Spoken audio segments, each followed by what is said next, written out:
Correct. Do you know how many members of Congress voted to impeach him? I don't recall. 232. Do you know how many Republican members of Congress voted to impeach him? I don't recall. 10 Republican members of Congress voted to impeach him for his conduct related to January 6th, including at the time, the sitting Republican chairwoman of their conference. There was a trial in the United States Senate. Senators sat as jurors. I remember it well because I was one of the prosecutors who prosecuted that case. Do you know how many senators voted to convict President Trump of high crimes and misdemeanors during that trial, Mr. Smith? I don't recall. 57 senators. Do you know how many Republicans voted to convict him? I don't recall. 7 Republican United States senators voted to convict President Trump of high crimes and misdemeanors. It was the most bipartisan vote for conviction of a president in the history of the Republic. So they can engage in as much histrionics as they want to try to rewrite history, but facts are facts. They talk about weaponization. They accuse you of weaponization of the justice system. While the Federal Reserve Board chairman rings the alarm about political retaliation by this Department of Justice. Mr. Smith, I don't know if you're aware of this. I don't know if your counsel has made you aware that President Trump is live tweeting, I guess you call it truth socialing, as we speak. Are you aware of this, about this hearing? No. Let me read to you what he posted an hour and a half ago. Deranged Jack Smith is being decimated before Congress. It was over when they discussed his past failures and unfair prosecutions. He destroyed many lives under the guise of legitimacy. Jack Smith is a deranged animal who shouldn't be allowed to practice law. If you're a Republican, his license would be taken away from him, and far worse. Hopefully the Attorney General is looking at what he's done. We have a word for this. It's called weaponization. It's called corruption. Mr. Smith, if you care to respond, I'll give you an opportunity, but I will simply say we are grateful for your service to this country. We appreciate your fidelity to the rule of law. And I would echo the comments that have been made by my Democratic colleagues to ignore the noise that you hear from so many of my colleagues who would debase themselves in this way. It is, in my view, subversive of the oaths that we took to defend the Constitution. I'm happy to give you an opportunity, Mr. Smith, if you'd like to respond.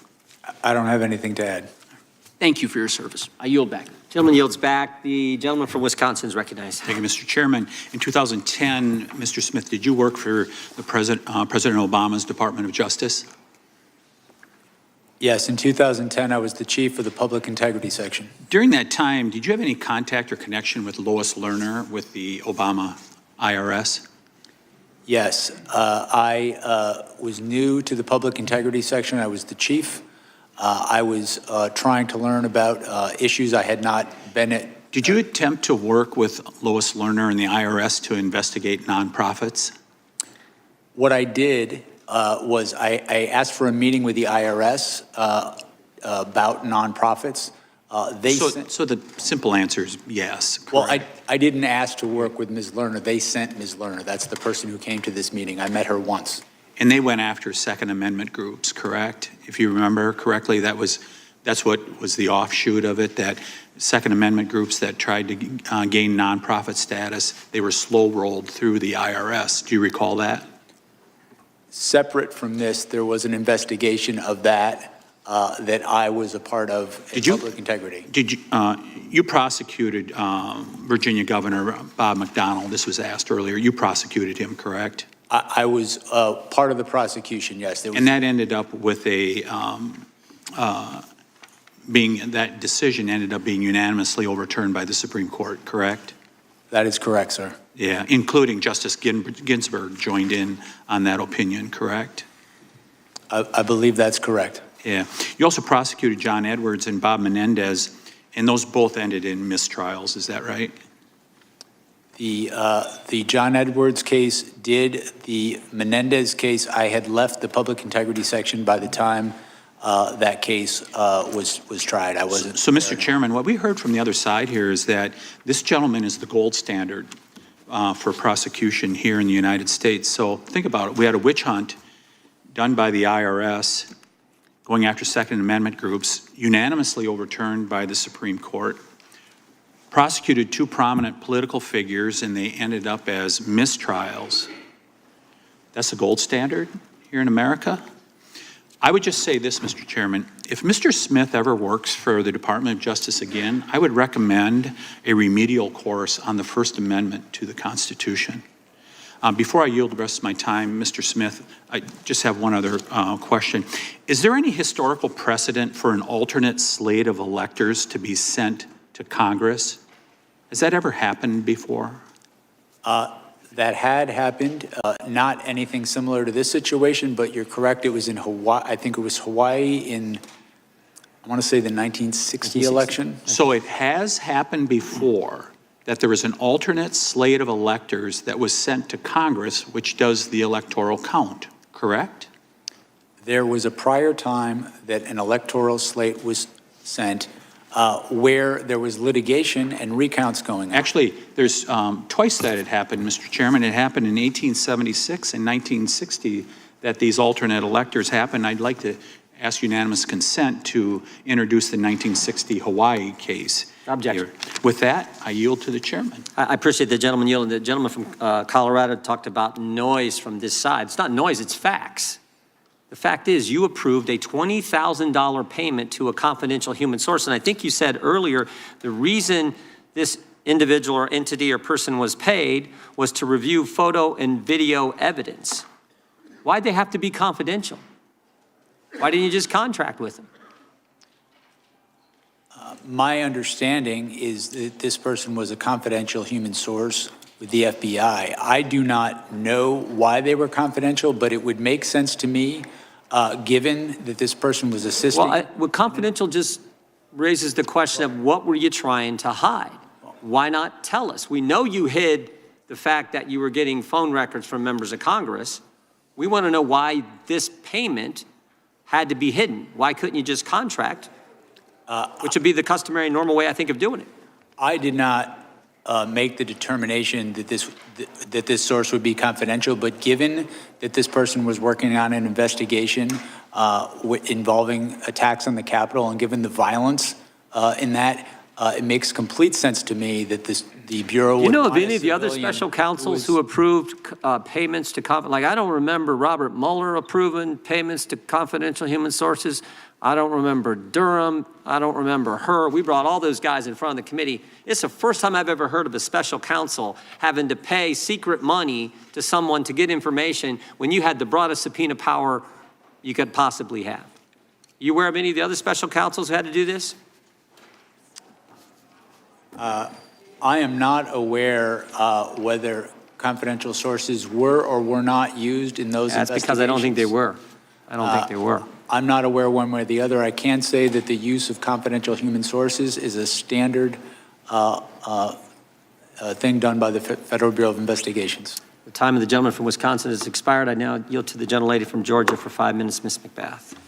Thank you, Chairman. And Mr. Smith, thank you for appearing today to speak publicly about the major issues that you handled as special counsel. Your work on election interference in my home state is especially important, as Georgia still today remains ground zero for voting rights. My state has a long history of voter suppression, including violent tactics and legislation that has actively disfranchised our voters. In fact, the Department of Justice filed a lawsuit against Georgia in 2023 challenging recently passed voter suppression legislation. That lawsuit was later withdrawn by Donald Trump's Attorney General, Pam Bondi. But this is not the first time that Donald Trump has encouraged voter suppression. In the 2020 presidential election, which many have accepted that he lost, he pressured his party members to overturn a legal election.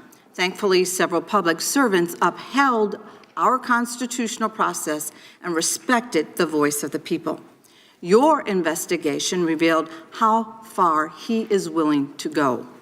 In your final report, you wrote that, and I'm quoting, "The through line of all Mr. Trump's criminal efforts was deceit, knowingly false claims of fraud." Mr. Smith, what did your investigation reveal about President Trump's interactions with Georgia's officials regarding his frauds claims? As I sit here now, I can recall two specific officials. The first was the Secretary of State, who was a fellow Republican. My understanding, he voted for and supported Donald Trump in the election, but told Donald Trump in a conversation that was recorded in no uncertain terms the results of the election and debunked many of the fraud claims that Donald Trump had to him in real time. In addition to that, I recall that Donald Trump also spoke firsthand with the Attorney General of your state, also a Republican, who informed Donald Trump that he had supported him and voted for him twice in the past. He also told Donald Trump he did not see outcome-determined fraud in that state. I have an audio from a phone call between Trump and the Georgia Secretary of State regarding the 2020 election. Could you please play the audio? Are angry. The people of the country are angry, and there's nothing wrong with saying that, that you've recalculated. Well, Mr. President, the challenge that you have is the data you have is wrong. So, look, all I want to do is this. I just want to find 11,780 votes, which is one more than we have, because we won the state. Mr. Smith, you explained in your deposition that Georgia Secretary of State was one of the witnesses who disabused President Trump's false claims. How did Georgia's Secretary of State push back against Trump's efforts? I think my recollection is in this same call, President Trump repeatedly raised fraud claims, and the Secretary of State repeatedly explained not only that they weren't true, but I believe my recollection is in several instances explained why they weren't true. And I believe that call ended, my recollection is that it ended with President Trump, in essence, threatening the Secretary of State that he might be a target for criminal prosecution if he didn't do what President Trump wanted him to do. So see, that raises a very critical point. President Trump didn't just spread lies about the election.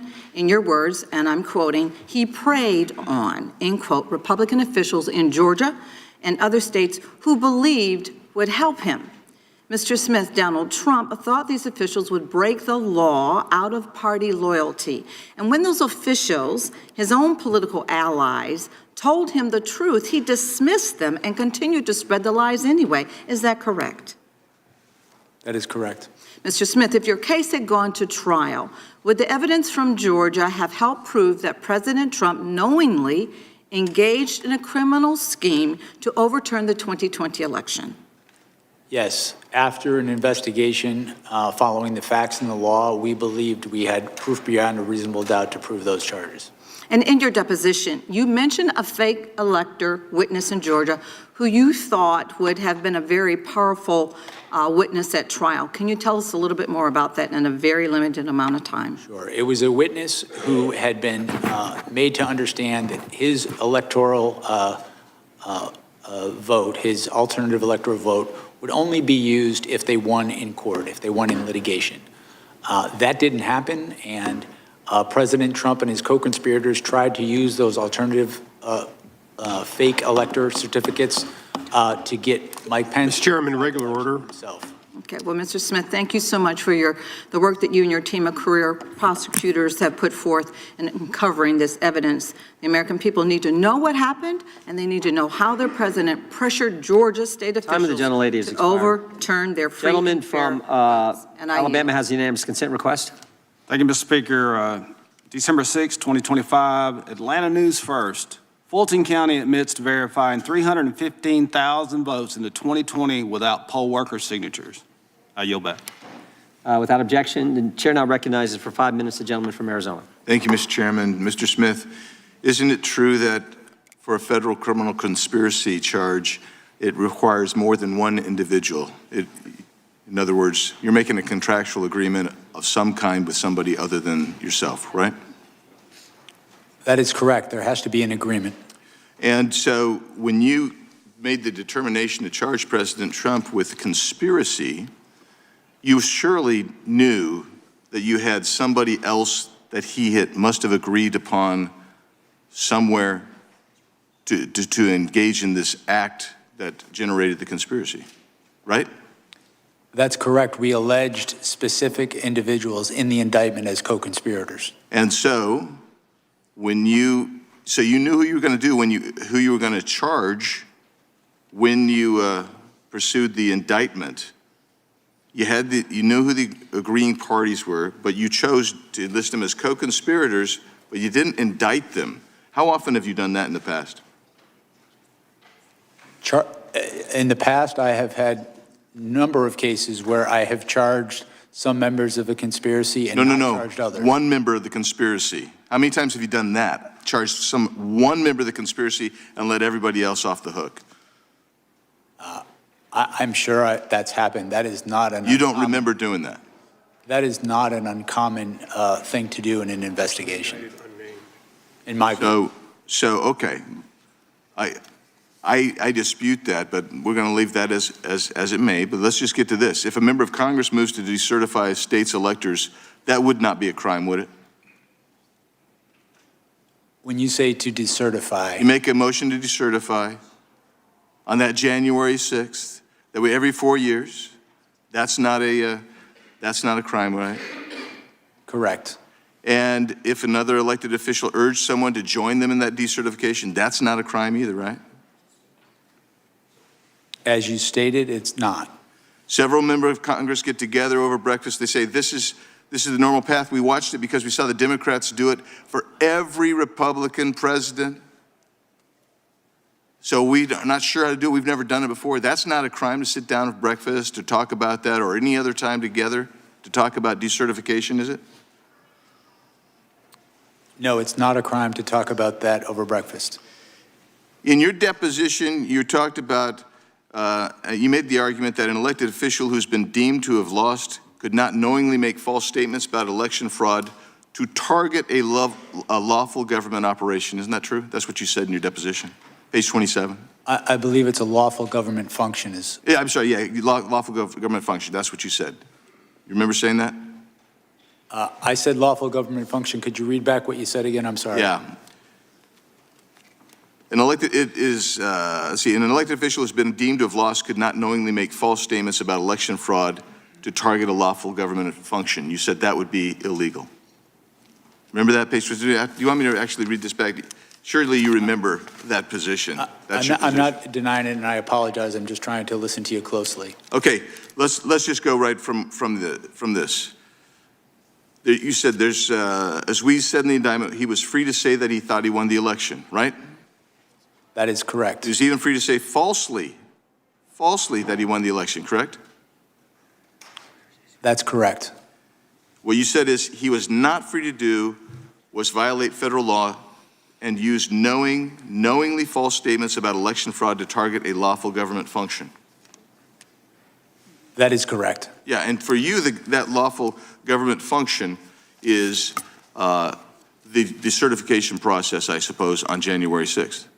Well, it's slightly broader than that. It's the collecting, counting, and certifying of the votes. Our view of the evidence is that begins from the point of time that the electors are certified through the counting of the votes. So that would be. So the entire certification process from the state to the feds.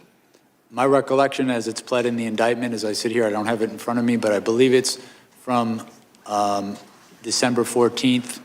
I think that was the day through the voting. Okay, so you can't recall, but for you, it's from the certification moving forward to the actual ratification of the certification process on inaugural day. My recollection, that's what we pled in the indictment, yes. Okay, so you've managed to filibuster us right out of this thing, but your beef was, you said that President Trump engendered a level of distrust. You said he made false statements to state legislators, to his supporters of all sorts, and somehow you discerned that his supporters were angry and that was somehow related to a criminal offense. I find that absolutely weak. I think it's misdirected. And Time, the gentleman. Time of the gentleman's expired. Gentleman yields back. Mr. Chair, I ask unanimous consent to enter into the record. Axios dated August 2nd, 2023. Barr says Trump's First Amendment argument in January 6th case is not valid. Objection? Did you have one? No. Okay. Gentlelady from North Carolina is recognized. Thank you, Mr. Chairman. Mr. Smith, many of us were here on January 6th and directly experienced what happened. Yet some of my colleagues across the aisle still insist that Trump had no role in the violence. In videos of the raging battle against our brave Capitol Police officers, many rioters were screaming things like, "We were invited here by the president." Mr. Smith, did your investigation uncover evidence that some of the rioters had gone to the Capitol because they really believed the president had invited them there? There were, I believe there's video of rioters saying, in fact, that, and as we pled in the indictment, the knowing lies that Donald Trump put out in the weeks leading up to that led to a level of distrust, and he ultimately knew that the crowd at the Capitol, or at the ellipse, I should say, was angry before he told them to march toward the Capitol. And we've seen report after report of rioters who have said that if Donald Trump had not convinced them that the election had been stolen, they might not have even come to Washington. I'm going to share some quotes from some of those rioters. "I believed I was following up on the instructions of former President Trump," one rioter said about going to the Capitol. "I marched to the U.S. Capitol because President Trump said to do so," another said. "He personally asked for me to come that day," said another. Can you give us a few examples of Trump's rhetoric and language that inspired people to go to the Capitol believing that they were going on the president's direct order?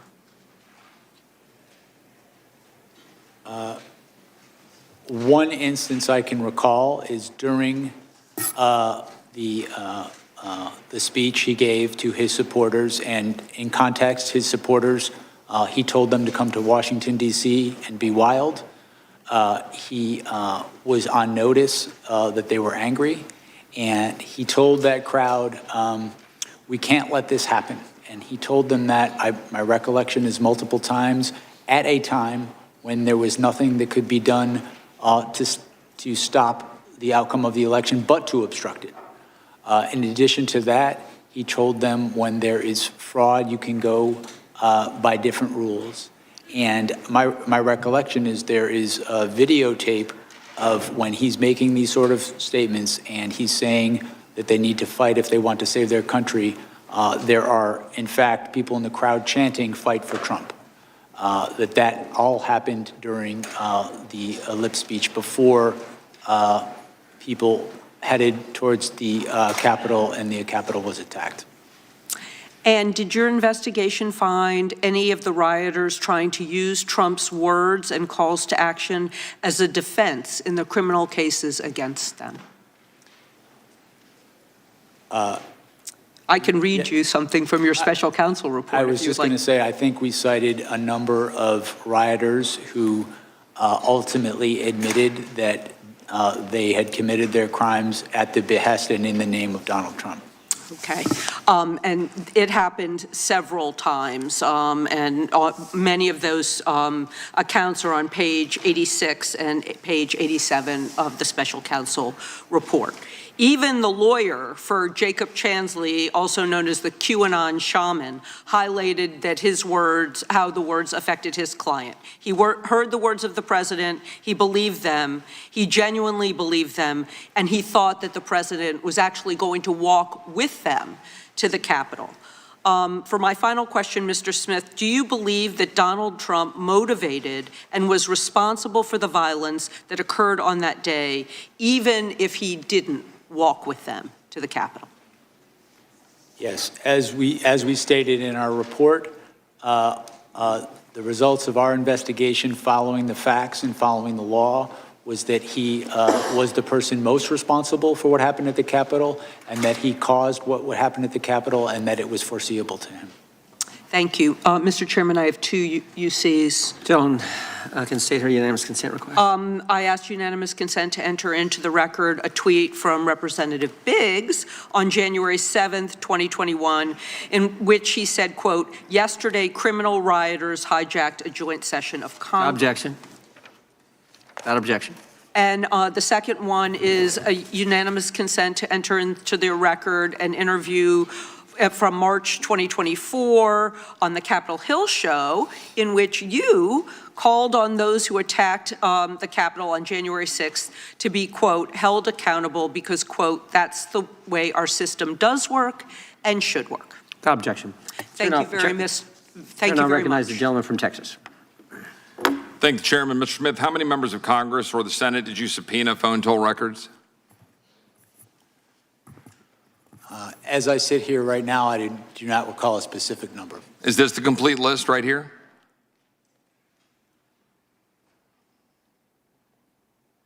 Well, let me ask you this. Am I on this list? Did you target my records and subpoena my phone toll records? My understanding is your records were subpoenaed by prosecutors before I became special counsel. Well, staff would put this up on the screen. I'm thankful for the great staff who discovered the email where I learned for the first time a few weeks ago that my phone records were indeed targeted. We called AT&T and we've learned that they were given to the Department of Justice, as this email indicates, because I had been in communication with Scott Perry, one of my colleagues here in Congress, who literally had his phone taken from him in front of his family. And of course, as we've already talked about in this document, it talks about you could be in violation of the privilege by even obtaining and possessing this information if the member objected to the disclosure. This happened 4 years ago in May of 2022, and I couldn't object because I didn't know. I didn't know until about 3 weeks ago. My question here is, was there any limits to your investigation or the investigation that preceded you, Mr. Smith? Because as egregious as a violation of separation of powers this is, as an egregious and abusive power it is, it's far more concerning you are clearly targeting American citizens for merely being conservative or supporting the president.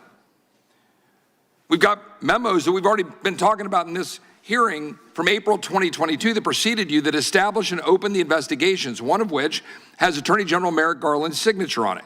And the focus was the electors. Now that was 6 months before you were appointed.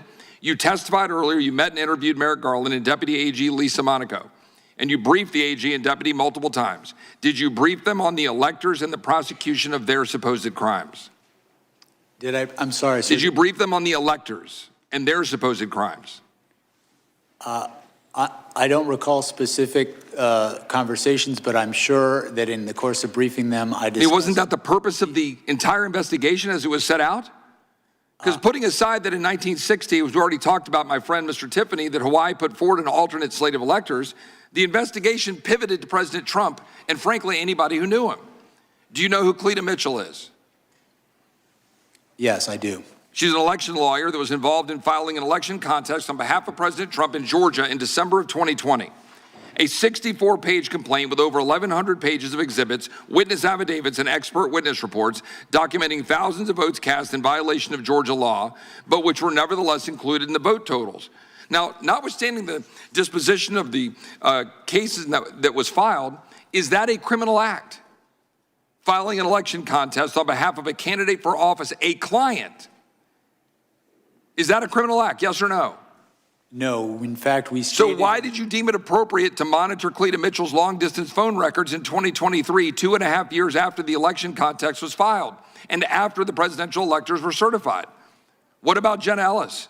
What about Sidney Powell? What about Bill Sepien? What crime did you suspect had been committed by them that would warrant monitoring their phone records 2.5 years after the 2020 election was certified?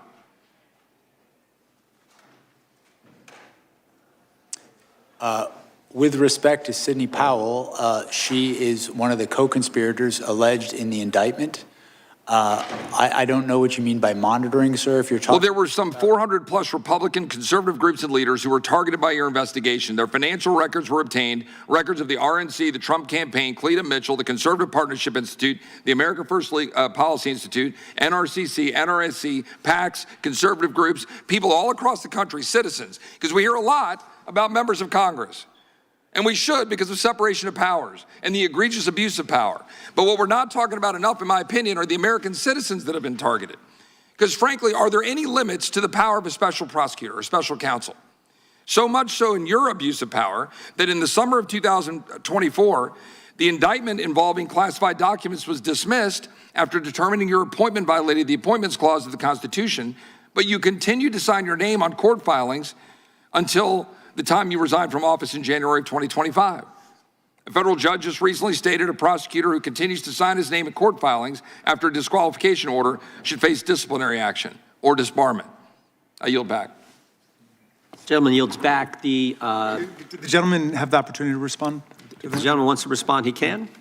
With respect to the last point, Judge Cannon's order specifically limited her finding to that proceeding. So there would be nothing improper about continuing to litigate the cases in Washington, D.C. And with respect to Florida, there was nothing improper about taking an appeal of that very decision. The gentlelady from Vermont is recognized for 5 minutes. Thank you, Mr. Chair. Mr. Smith, I want to discuss Volume 2 of your report, which summarizes the findings of your investigation into President Trump's hoarding of classified documents at Mar-a-Lago and his efforts to obstruct the FBI's investigation. Mr. Smith, is it generally the practice for a special counsel's report to be made public to the American people? I want to say first, I'm limited what I can say about Volume 2 because of Judge Cannon's order. I can say generally that with respect to special counsels, there are regulations that direct a special counsel to draft a report. Whether that report becomes public is determined, the Attorney General has the authority to determine that. To the best of your knowledge, was Special Counsel Mueller's report made public in full? I know it was made public. I'm not sure if it was made public in full. What about Special Counsel Hur's report? My recollection is his report was made public in full. I believe that's correct. And Special Counsel Weiss's report? I do not know. Okay. Now, I understand that the district judge, Aileen Cannon, the Trump appointee who oversaw the case in Florida, issued a gag order that prevents you from discussing any parts of the classified documents investigation that is not already public. I understand that, including your findings that you laid out in Volume 2 of that report. Am I correct that the reason your report is not available in full to the public is because of this gag order? I wrote a report. The Attorney General, it was submitted to him. I understand generally that there's been litigation about whether this report would be public or not. I have not been a party to that litigation. I just know that there is an order, and I know the Department of Justice, the current Department of Justice, has interpreted that order in a way that I cannot speak about anything that could possibly be in that report and its findings. And when Judge Cannon issued that gag order, she cited pending cases against Trump's co-defendants. Is that correct? I'm sorry? When Judge Cannon issued the gag order, she cited pending cases against Trump's co-defendants. Is that correct? That's my recollection. Are those cases still pending? No, they're not. No, they're not. So there is no reason, from where I sit, for this important information to be not made public. At this point, I want to turn now to President Trump's attacks on you. Trump has a playbook for how he handles people who try to hold him accountable. In August 2023, right after your office indicted him, President Trump shared that playbook on social media for everyone to see. He wrote, "If you go after me, I'm coming for you." Trump has said that you, Mr. Smith, should be investigated and put in prison. He called you a disgrace to humanity, a radical left Marxist, a criminal. In fact, Trump has used the words deranged Jack Smith 185 times on Truth Social. How do you think that these statements have impacted you, your staff, and your investigation? With respect to me, I think the statements are meant to intimidate me. I will not be intimidated. I think these statements are also made as a warning to others what will happen if they stand up. And I am, as I say, I'm not going to be intimidated. We did our work pursuant to department policy. We followed the facts and we followed the law, and that process resulted in proof beyond a reasonable doubt that he committed serious crimes. I'm not going to pretend that didn't happen because he's threatening me. And Mr. Smith, do you believe that President Trump's Department of Justice will find some way to indict you? I believe that they will do everything in their power to do that because they've been ordered to by the president. That's very concerning, obviously. It's very concerning to all of us, at least on this side of the aisle. This is Trump's playbook at work. Complain loudly, gin up hatred and resentment, then express our hope that somebody will do something, but never explicitly order anyone to act, and then watch as his followers and loyalists go after their targets. This is what happened on January 6th. Trump stood at the ellipse and gave a campaign speech to his supporters, and he said, if you don't fight like hell, you're not going to have a country anymore. And I think it's clear that his intimidation will stop at nothing. I want to speak on behalf, in closing, I want to speak on behalf No of closing. people. Mr. Chairman, regular order. No, I'm sorry. Mr. Chairman, I'm regular sorry, order. you have gone over numerous times. Time belongs to the gentlelady from Vermont. I'll let you go a couple more seconds. Thank you, Mr. Chair. Like I have all day. Thank you. On behalf of the people of the state of Vermont, thank you for all of your 30 years of service to this country, and to the police officers sitting here. I'm ashamed that you have not gotten your due. Time of the gentlelady has expired. yield back. The gentleman from New Jersey is I've got a UC request. Gentleman, the ranking member is recognized for UC. Thank you kindly, Mr. Chairman. The first is a New York Times article titled "Hunting Leaks, Trump DOJ Officials Seized Records of Democrats," explaining how the Trump administration subpoenaed Apple for data from the accounts of at least a dozen people tied to the House Intelligence Committee in 2017-18, including Representative Swalwell and Senator Adam Schiff.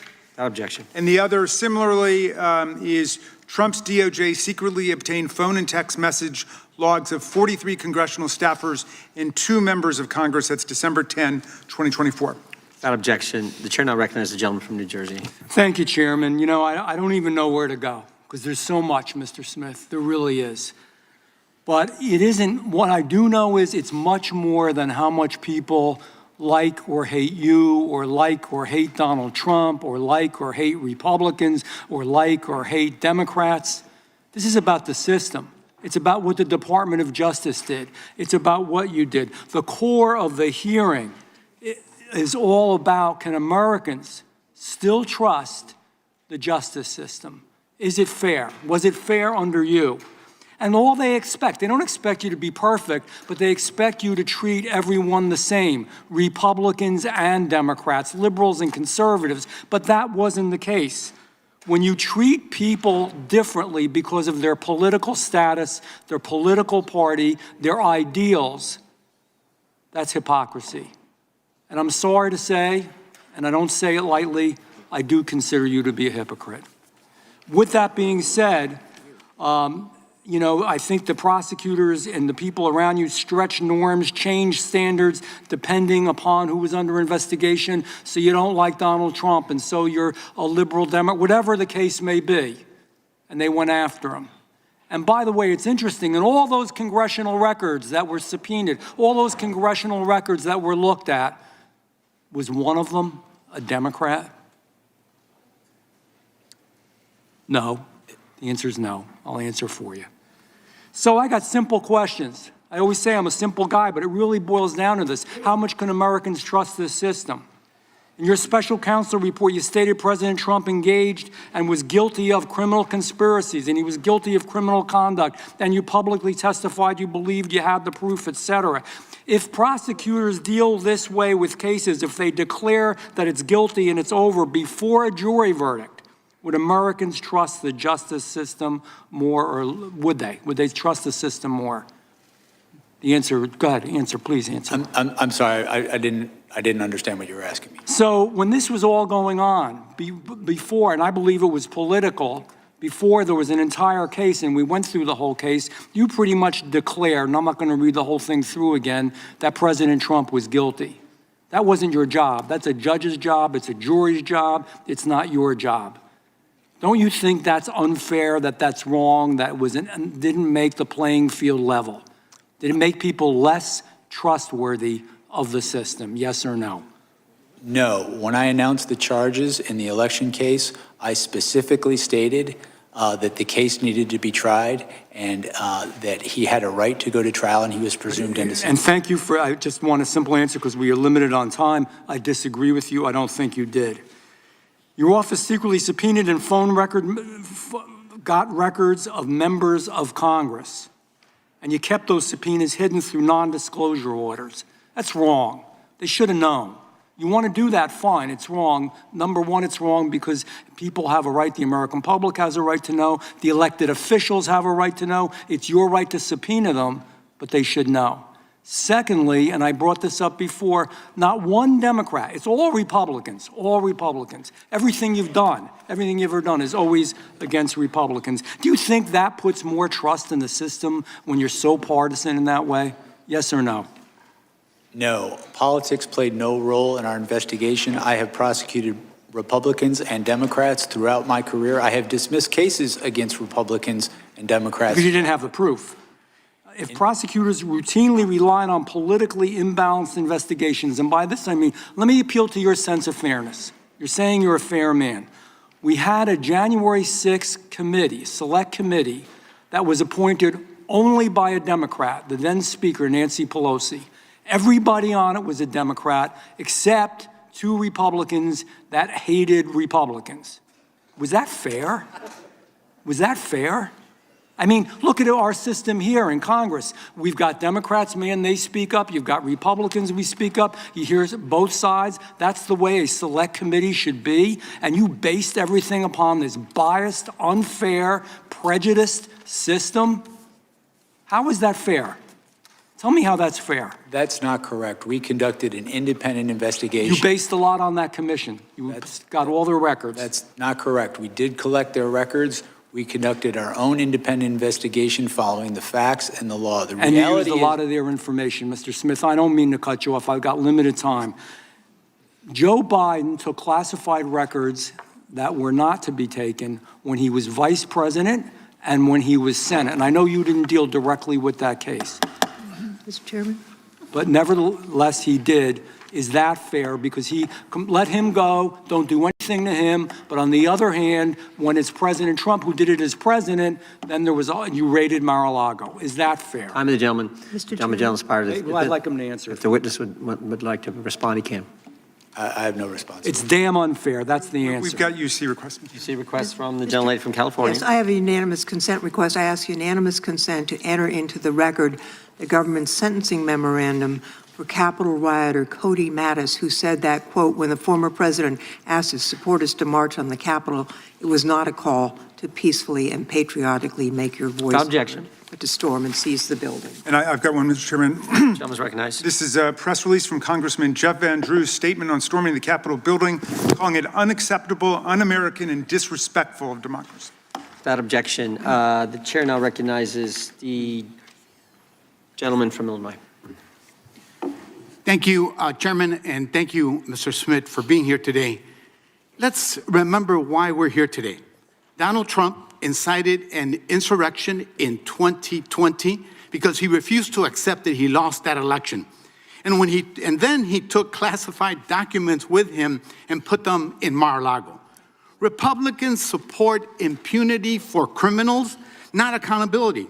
There's no clearer example than that of the blanket pardon of nearly 1,600 insurrectionists on day one of this disgraceful presidency. Trump pardoned people convicted of seditious conspiracy who brutalized police officers. There are 4 of them who can testify to that here, and who wanted to kill Vice President Pence. People who've committed more crimes since the insurrection: sexual assault, child molestation, aggravated kidnapping, That's who Trump pardoned, and that's whose side Republicans are on. They may not want to, but they are because they refuse to tell the truth. Mr. Smith, let me ask you something. Does pardoning violent rioters who brutalized law enforcement officers, spray peppering them, tasering them, beating them up, kicking them, smashing them in door frames, make our country safer? Absolutely not.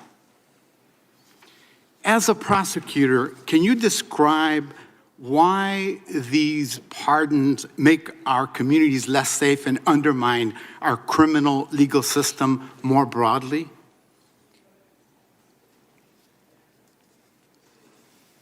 The people who assaulted police officers and were convicted after trial, in my view, and I think in the view of the judges who sentenced them to prison, are dangers to their community. As you've mentioned, some of these people have already committed crimes against their communities again, and I think all of us, if we're reasonable, know that there's going to be more crimes committed by these people in the future. I do not understand why you would mass pardon people who assaulted police officers. I don't get it. I never will. That's exactly right. And none of this is a coincidence. The entire purpose of the Republican Party, unfortunately, has become to help criminals and corporate interests evade accountability. Republicans want impunity, not accountability. They want impunity for the January 6th people, for the classified documents case, for the Epstein files, for billionaires and big corporations, and for terror that DHS is sowing on our streets. The Gestapo tactics by ICE and CBP are the obvious result of President Trump and the Republican Party that protect anyone who helps them turn our country into an authoritarian gangster state. Whether it's storming the Capitol to overthrow an election or murdering people in broad daylight, Republicans will back you if you back their political mafia and racketeering operation. That's why Democrats must fight for accountability through oversight, through legislation, evidence collection, and through prosecution for the openly criminal acts that we're seeing in our communities every day. Democracy doesn't exist without accountability, but you got to have a spine. I thank you, Mr. Smith, for doing your part. Our fight continues for accountability, not for impunity. Thank you, and I yield back. May I have a Mr. Chairman, I would yield to the gentleman from New York. Mr. Smith, I just want to take a minute and allow you to explain why you requested the toll records of those officials for January 6th. For the January 6th investigation, you mean, yeah. Correct? With regard to the toll records that were subpoenaed regarding the period of the 4th, I think it was to the 7th, we had evidence that the president had directed Rudy Giuliani, one of his co-conspirators, to contact members of Congress to try to further delay the proceedings and exploit the violence that happened in the Capitol. We had evidence that those calls had happened. We wanted to get more evidence of that to corroborate it for trial.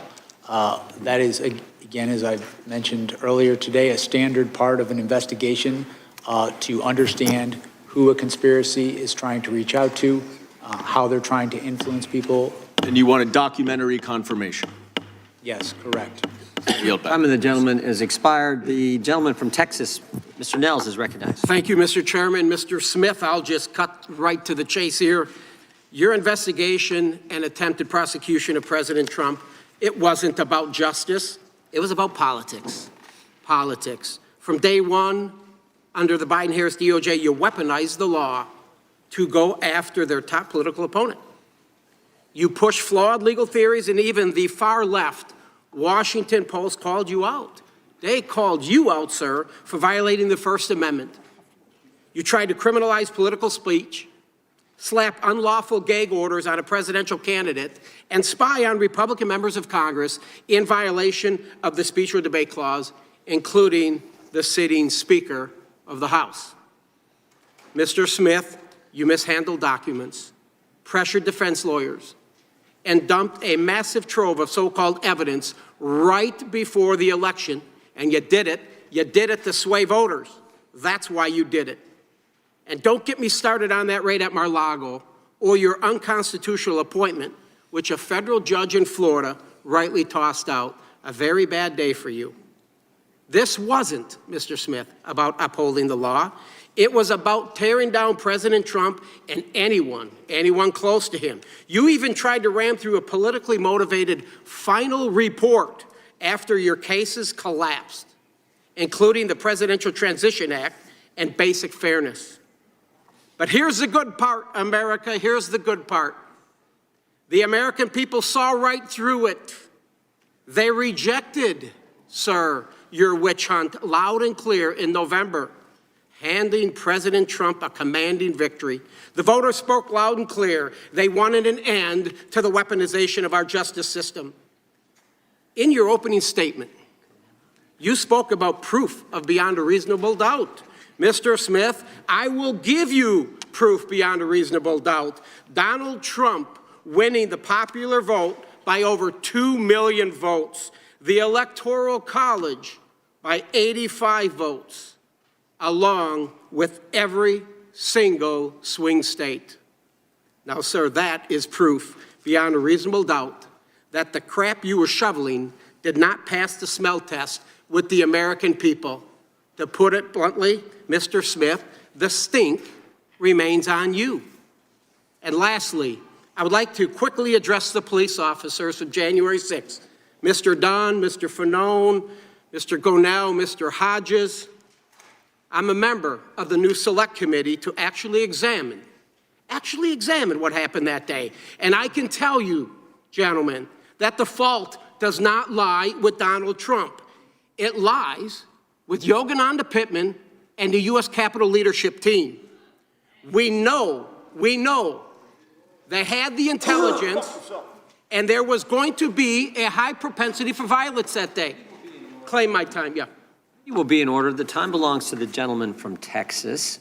We've had some disruptions already. We don't need that. Let the gentleman may continue. We know the Capitol leadership team, specifically Yogananda Pittman, had the intelligence, and there was going to be a high propensity for violence that day. And the Capitol itself was the target. We knew the extremist groups were going to be there. And why do I say that? It was your own report from your intelligence section, the IICD, which was run by Pittman, in the January 3rd special events section. It was in it. It was in it. And Mr. Dunn, I believe that you thought that day would be like just any other. In your testimony to the January 6th committee, you said you found out how ugly was going to get on a cell phone. Somebody sent you some information on social media. The point is, you were all unprepared to deal with that day. And that's because your leadership failed to share the intelligence with you. It was their fault, folks. It was their fault. It was not President Trump. And we are going to expose it for the first time because the Benny Thompson, the sham committee didn't do it. Will the gentleman yield for a question? The sham committee didn't do it. The report is 845 pages. Donald Trump's name is mentioned 4,207 times. We know what the committee wanted to do is to not allow Donald Trump to come back and win again. And they failed miserably. And I hope you now can see that. With that, Mr. Chairman, I yield the balance to my distinguished colleague out of Jersey. I just want to quickly go over something because we keep rewriting history. The president said peacefully and patriotically. What don't we understand about peacefully and patriotically? He asked for the National Guard. That was ignored. He asked Speaker Pelosi. What don't we understand that? Will the gentleman yield for a question? Are you saying Nancy Pelosi controls the National Guard? Wait a minute. The president could have ordered the National Guard if he wanted to, and you know that. I my time. I lost some of my time. The time belongs to the gentleman from New Jersey. You have a few more seconds. And finally, how many elected officials say we're going to fight to win an election? It's terminology used all the time, seriously. And of course, if they were guilty, they should be prosecuted. The problem was there were many in the mix. The unanimous consent, gentleman yields back. The Last thing, your hand gestures, Mr. Fanone. No. You need medication. The time of the gentleman expired. The audience will be in order, the committee will be in order, and the gentlelady from Georgia is recognized for unanimous consent. Thank you, Mr. Chairman. I have two unanimous consent requests to enter into the record, two articles. Gentlelady can proceed. An article dated December 29, 2025, titled Wall Street Journal Editorial Board Calls Out MAGA's Latest 2020 Stolen Election Nonsense. Objection. And the second article, an article dated December 23, 2025, titled Fact Check. Fulton County's 315,000 unsigned early votes are not proof of electoral fraud. Without objection, the gentleman from Illinois is recognized for unanimous consent.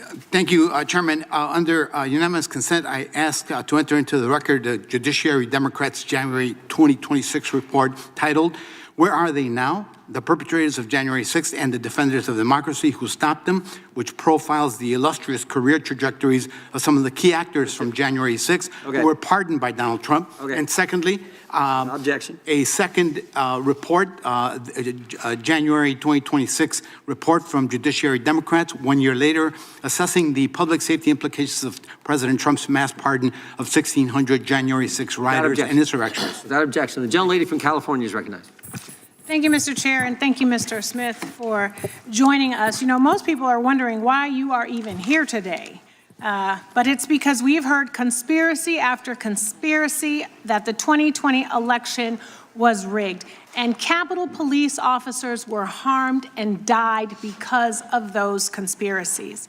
And we have important elections coming up, and the people want them to happen, and they want them to be fair. And the one person who should be telling the truth about elections is the president.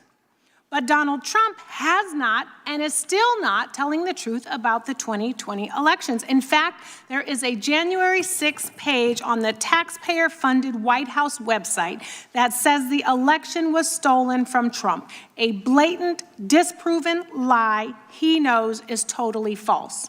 So one of my Republican colleagues earlier brought up Trump's mind state, that he knew he lost, and he knew that what he was saying was untrue, but that you had no proof. So, Mr. Smith, what evidence did you develop to suggest Trump knew he had lost the 2020 election? We had evidence from a variety of sources, evidence from people who were close to Donald Trump and who he relied on, people who wanted him to win the election, people who were employed by his campaign to help him win the election. Our evidence is that this was a conspiracy and that Donald Trump specifically sought to prey on party loyalty. Our investigation involved interviewing and subpoenaing records of Republicans because that's who Donald Trump sought to prey on to stay in office. And the reality is certain people refused to do that. The vice president refused to go along with that. People in various states' legislatures refused to go along with that. And the reality is that if we took this case to trial, a good number of our witnesses would be Republicans. If a Democrat had committed these crimes, had done these things, I would have subpoenaed a number of Democrats. I would have subpoenaed their records. And I'm going to ask you about that. But correct, it's not like he was calling Nancy Pelosi. So why is it legally important to know that Trump knew he was lying when he said the election was stolen? That was part of our proof at trial, and it was relevant to the charges, specifically to the first charge to defraud the United States. It is permissible for someone to lie, but when they use speech to commit a crime, to facilitate a crime, that is not protected by the First Amendment. The Supreme Court has been very clear on that, and this very issue was litigated in the case. The defense raised this very issue. And one thing I want to be clear about today, the case that I investigated and the case we had, it was built to be tried in a courtroom, not in the media. Our case was built to withstand the crucible of litigation, and our assessment was that we had proof beyond a reasonable doubt that would do that. So what I heard you say is that when you lie and you know you're lying, and then you act on that lie to overturn the democratic process, that is a felony. A January 6er actually said, if I can't trust him, then who can I trust? Exactly. You know, we cannot even trust our own president. And in fact, there's so many other things that you can say that you're not allowed to say because a Trump-appointed judge sealed the documents, refusing to release the files yet again, which is why we could probably ask you far more questions if those were unsealed. So I know I don't have that much time. I want to now shift to these allegations from my Republican colleagues about the collection of phone records of Republican senators. I guess some of the ones that were trying to get $500,000 of taxpayer dollars. So many of the phone records of members were requested before you were appointed as special counsel, yes or no? That's true? Is that accurate? Yes, Yeah. some subpoenas occurred before I was special counsel. And what do you say to those who claim you chose to target Republicans because you only collected phone records for Republicans? The conspiracy I was investigating targeted Republicans. Right. As I mentioned earlier. That's right. And so you would have requested any relevant call records necessary for your investigation of a Republican or of a Democrat? That's correct. And to be clear, if a Democrat committed these acts, we would have sought those. I could just add one thing. We interviewed Rudy Giuliani in the course of this investigation, and we asked him, why did you, in one of the voicemails he left for the senator, mention the fact that it was Republicans that you were reaching out to? And he said, because the Democrats weren't going to help us, and even some Republicans wouldn't help us. And so our evidence shows repeatedly that the plan was to see if you could prey on people's party loyalty. Time of the gentlelady's expired. The gentlelady from... Thank you, I yield back. Gentlelady yields back. The gentlelady from Wyoming is recognized for 5 minutes. Mr. Smith, it was during your deposition with our committee that you revealed that you tasked your team, specifically J.P. Cooney, to engage with the partisan January 6th committee. You had to have known at the time the controversy surrounding this committee, including the fact that all of the members had been appointed by Nancy Pelosi, who disallowed the Republicans from being able to engage. Yet you proceeded anyway, raising numerous questions as to your strategy for conspiring with the J6 committee. You had every possible resource available to you. Your prosecution of President Trump was clearly a priority for the Biden administration. And it is clear that you had an unlimited budget. And you also left no stone unturned, even subpoenaing records from sitting members of the House and Senate. So what information could the J6 committee possess that you and the nation's top law enforcement agency could not obtain on your own? I did request J.P. Cooney. What did they have that you couldn't obtain on your own? In any investigation, What information did they have that you were not able to obtain on your own? I couldn't know that until I had their information. Was there anything there? Did you find that they had information that you were not able to obtain? I don't recall specifically every bit of information. What I can tell you is we took in their information because we wanted to collect any information that could be relevant. We made our own independent assessment of the evidence. Okay, so from the time that you were appointed as special counsel up to the date of your resignation in January of 2025, did you personally have any contact with any members, staff, or contractors of the House's January 6th Select Committee, and if so, who? I do not believe I had contact with anybody personally from the January 6th. The January 6th committee failed to archive or preserve its video recordings of witness interviews, deleting or destroying as many as 900 interview summaries or transcripts involving more than 1 full terabyte of digital data. I repeat, the J6th committee destroyed evidence. Let that sink in. Why would they do such a thing? I think we have a dang good idea. The committee actually used selective clips from these videos and transcripts during their hearings, and yet by destroying this evidence, they have denied Congress and the public the ability to obtain their full content and context. They created their narrative by selective use of the evidence before them. So how very convenient. Did you or your team receive any of those witness transcripts or video recordings of transcribed interviews from the Select Committee that were not released to the public? What I can tell you is that I requested J.P. Cooney to contact the Select Committee.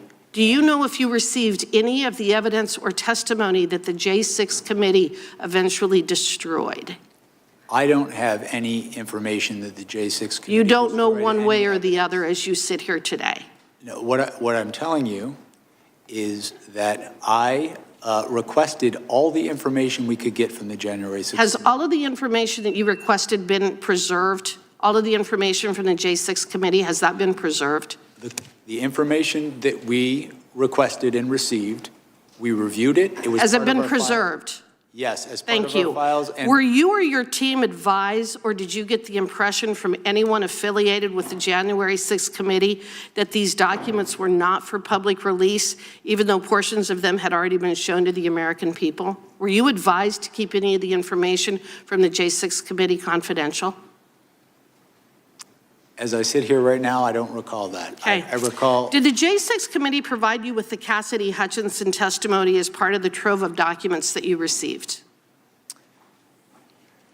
As I sit here now, I don't recall, but it would. Well, you're familiar with her testimony, aren't you? I am. And in fact, wouldn't you agree with me that Ms. Hutchinson's testimony, especially the most explosive allegations made, was comprised of hearsay upon hearsay upon hearsay? Come on, you're an attorney, Mr. Smith. You can answer the question. Of course it was hearsay. And hearsay isn't admissible in a court of law, is it? Why? Because it is inherently unreliable, and the victim or the target of a prosecution is not able to cross-examine. Isn't that correct? In fact, Mr. Smith, if you had attempted to walk into court with Cassidy Hutchinson's testimony, you would have been thrown out on your ear. No judge, no legitimate judge would have ever allowed the testimony of Cassidy Hutchins to be admitted in a court of law, would they? I disagree.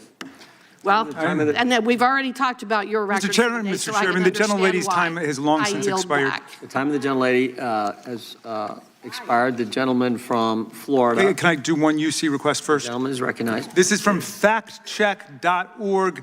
Meme rehashes old false claim that J6 committee destroyed evidence from October 15, 2024. And this is from the District of Columbia National Guard website, stating that this is the only National Guard unit in America which reports exclusively and only to the president. Without objection, the gentleman from Florida is recognized. Thank you, Mr. Chairman. I mean, we're definitely not in a court of law today. Half this shit wouldn't come in if we were. I mean, good God. You know? I want to talk about something one of my colleagues, Mr.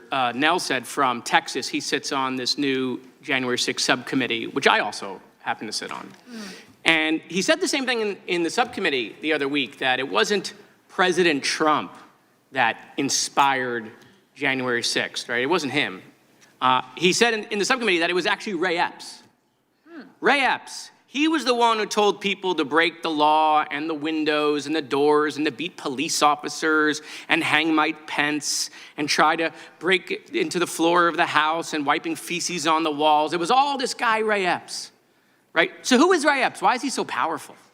So, I mean, I just did a quick, Google search of Ray Epps, and his Wikipedia page says the powerful Ray Epps is a wedding planner to the Oath Keepers. This is the wedding planner? That's the mastermind of January. You went from Donald Trump. It wasn't Donald. Who are we going to blame? Who could it be? How about the wedding planner to the Oath Keepers? I mean, it's just pathetic. But, my colleagues love the past, Mr. Smith. Love the past. That's why you're here before Pam Bondi. Okay? We haven't had the Attorney General here. We didn't have her last year. She's the only one in the cabinet to not come in committee of reference, but they love the past. Oh, they love talking about January 6th and Hunter Biden and COVID and Barack Obama and Hillary's emails. They love the past. These people love the past so much they're still reenacting the Civil War. Okay, love the past. Right now. But they hate talking about the present. But you know what? Let's talk about the past real quick. Here are some quotes, because I heard one of my colleagues call you a hypocrite. Here are some quotes from my colleagues. Chairman Jordan, right after January 6th, stop the violence, support Capitol Police. Ted Cruz, those storming the Capitol need to stop right now. The Constitution protects but not violence. Chip Roy, today the People's House was attacked, which is an attack on the Republic itself. Steve Scalise, United States Capitol Police saved my life. Lindsey Graham, when it comes to accountability, the president needs to understand his actions were the problem. Troy Nels, oh my God, him again. I'm happy to stand shoulder to shoulder with Capitol Police. Darrell Issa, the violence and turmoil we witnessed in Washington, D.C. was completely unacceptable. Rep. McClintock, the attack on Capitol strikes the most sacred act of our democracy. And former Speaker of the House, Kevin McCarthy, whose name we heard a lot today, what did he have to say about it? Let me be clear, last week's violence attack on the Capitol was undemocratic, un-American, and criminal. And make no mistake, those who were responsible should be brought to justice. The president bears responsibility, period, or exclamation point. But let's talk also about, the present. That's the past. Let's talk about the present. These are the guys who created the Weaponization Committee for the DOJ. So let's talk about the present.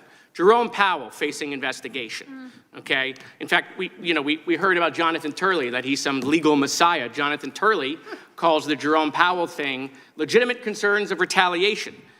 Lisa Cook, under investigation. Mark Kelly, United States Senator, under investigation. Adam Schiff, United States Senator, under investigation. Eric Swalwell, United States Representative, under investigation. Chris Christie, potentially under investigation. Jack Smith, oh, that's you, under investigation. Okay, Miles Taylor, former Chief of Staff to the United States Department of Homeland Security, under investigation. Christopher Krebs, former Director of Cybersecurity, under investigation. Indicted, James Comey, Letitia James. John Bolton, it's weird that they indicted John Bolton but stole his foreign policy. Accused of crimes, former President Joe Biden, former President Barack Obama. Revoked or threatened with revocation of Secret Service protection, Kamala Harris, Hunter Biden, Ashley Biden, the daughter of President Joe Biden. Mayorkas, Mike Pompeo, Brian Hook, General Mark Milley, John Bolton, Dr. Anthony Fauci, the guy Trump gave a medal to. Security clearance revoked, Joe Biden, Anthony Blinken, Jacob Sullivan, Lisa Monaco, Mark Zaid, Norman Eisen, Letitia James, Alvin Bragg, Andrew Weissman, Hillary Clinton, Liz Cheney, Kamala Harris, Adam Kinzinger, Fiona Hill, Alexander Vindman. Miles Taylor, I could keep going. Any questions about any of that? We know you don't. But will the gentleman yield for a question? I will, please. Because you have a way of synthesizing that nobody else does, Mr. Moskowitz. Listening to our colleagues today, I wonder if they actually believe any of this would have happened had Donald Trump simply accepted the results of the election. You mean like Al Gore did when he lost 5-4 at the Supreme Court? Yeah. Yeah. Would any of this, would the violence have happened? Would the fake counterfeit slates have happened? No, the threats against Vice President Pence? No, none of it would have happened. And Leon Panetta would still have his security clearance. So would John Brennan. So would Michael Morrell, Michael Vickers. I can't get them all in, Mr. Chairman. I can't get them. I have like 4 more pages of the weaponization of the Department of Justice. Time of the gentleman from Florida has expired. The gentleman from South Carolina is recognized. Thank you, Mr. Chairman. Mr. Smith, when was the initial indictment issued on President Trump? August 1st, 2023, does that sound about right? That's in the election case. That's correct. Correct. And on that election case, after that, you asked for a trial date when? I don't recall as I sit here right now. January 2024, does that sound about right? That sounds about right. Okay, so after the indictment, you in August, you asked for a January trial date. That's like 5 months? 5 months? How much evidence did you have? Millions of pages? As I sit here right now, I don't recall the exact. I think in your testimony, they talked about a number, 13 million pages. Is that a ballpark accurate number? I think that was the question asked of me, and as I sit here, I don't have an accurate number for So let's just assume that that's true, right? Because you had a bunch of stuff. You had $50 million that you blew through the Treasury on a trial that went nowhere. How many pages per day is that? 100,000? That sound about right? What if we break that down per hour? It's 4,166 per minute is 70 pages. You like to read, sir? You like to read? I do. Do you read 70 pages a minute? I do not. I mean, that would be remarkable. So how do you prepare for a trial in 5 months if you're asking the defense counsel to read 70 pages a minute?